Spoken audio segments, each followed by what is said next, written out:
अस्सलाम वालेकुम दोस्तों, मैं हूं सईद उमर फारूक अपने चैनल उमर स्पीक्स की एक और एपिसोड के साथ आज की आपकी खिदमत में हाजिर हूं। दोस्तों, आज की एपिसोड भी हज स्पेशल एपिसोड है और आज की इस एपिसोड में मैं आपको जो एक इन्फॉर्मेशन शेयर करने जा रहा हूं वो पासपोर्ट और अपने डॉक्यूमेंट से रिलेटेड है कि आपने कब पासपोर्ट और डॉक्यूमेंट्स अपने सबमिट करवाने हैं। बट वीडियो स्टार्ट करने से पहले आप लोगों से सिर्फ इतनी सी रिक्वेस्ट है कि अभी भी 80% लोग वीडियो देखकर चैनल छोड़ जाते हैं। तो आप अगर हज और उम्रा से रिलेटेड लेटेस्ट इन्फॉर्मेशन से बिल्कुल इन्फॉर्म रहना चाहते हैं तो इस चैनल को ज़रूर सब्सक्राइब करें, क्योंकि इस पर आपका कोई खर्चा नहीं होगा। जी तो दोस्तों, बात कर लेते हैं कि अब नेक्स्ट स्टेप क्या है कि जिन लोगों के नाम आ गए हैं कुरंदाजी में, उन सबको पहले तो बहुत बहुत मुबारकबाद हो। और अब उन्होंने करना क्या है कि कल से यानी कि जो वीक स्टार्ट हो रहा है मंडे से, आप लोगों ने अपने उन लोगों को मेरे ख्याल में मैसेजेस बैंक की तरफ से आना स्टार्ट हो गए होंगे।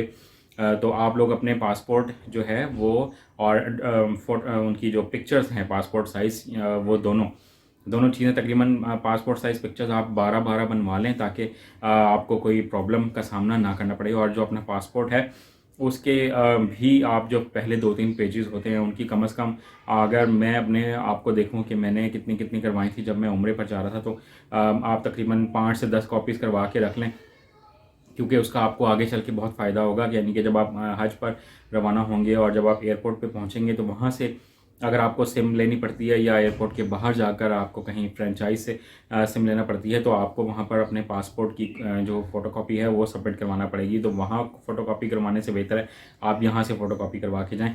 तो उनकी फ़ोटोकॉपीज़ करवा के रख लें और महफूज करके रखें। और जो पासपोर्ट है वो आप जब बैंक में और सबमिट करवाएंगे और जो पिक्चर्स आप बैंक में सबमिट करवाएंगे, ये तमाम चीज़ें आपको फिर हज पर रवाना होने से 1 या 2 दिन पहले, जैसे भी स्केड्यूल होगा, जो अकॉर्डिंग होगा इन्फॉर्मेशन वो भी मैं शेयर कर दूंगा, वो आपसे कुछ दिन पहले या 1 दिन पहले आपको वो वापस मिल जाएंगे।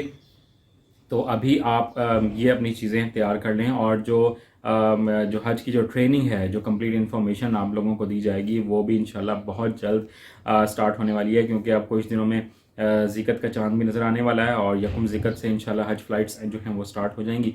तो आप लोग अपनी अपनी तैयारी जो है वो कंप्लीट रखें। अभी तक भी सऊदी गवर्नमेंट ने जो अपनी तालीमात हैं और जो एक्सपेंसेस हैं वो उनका कोई अनाउंस नहीं किया। ये उनकी भी नाअहली है और पाकिस्तानी गवर्नमेंट की तरफ से तो हाथ खड़े किए गए हैं कि जनाब हम लोग पाबंद हैं सऊदी गवर्नमेंट के, जब वो अनाउंस करेंगे तो हम लोग उस वक्त अनाउंस करने के बाउंड होंगे। अभी हम इंतज़ार कर रहे हैं।